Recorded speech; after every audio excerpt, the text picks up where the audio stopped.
details on a terror plot targeting the United States. The FBI now examining a device believed to be a sophisticated bomb undetectable by conventional airport screening. The plot uncovered, they say, in Yemen, outside of Yemen, in that part of the world.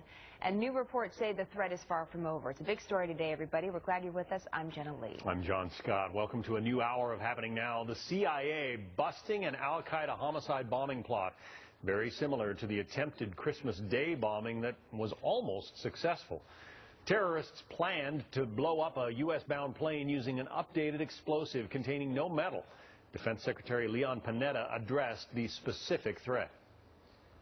What this incident makes clear is that this country has to continue to remain vigilant against those that would seek to attack this country. And we will do everything necessary to keep America safe. It is certainly a reminder. Michael Chertoff is the former Homeland Secretary, Security Secretary. He's also co-founder of the Chertoff Group, who consults, by the way, the group for security technology at airports. And that's an important disclaimer, Secretary Chertoff, because that's one of the big headlines coming out of this story, that we're that much more vulnerable than we thought, that this device would not be detected. And your expertise, is that the truth here? Well, I think from what we know, the device had no metal, so it would not be detected using magnetometer, which is the kind of device people have seen for years. One of the reasons that TSA moved to imaging technology is precisely because it's not dependent on metal in order to detect a bomb, and that's really where we're headed now, non-metallic bombs.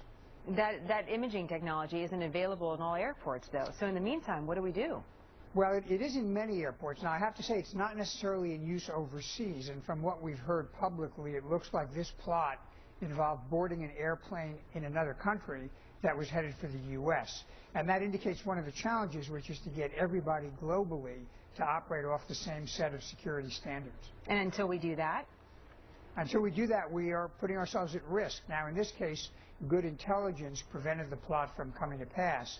But, you want to have multiple layers of defense.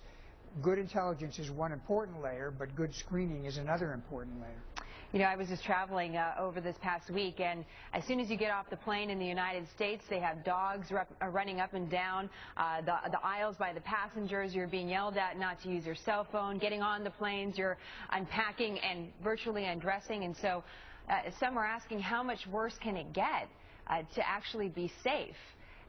Being your background as the Secretary of Homeland Security, what do you see in the future for Americans in air travel?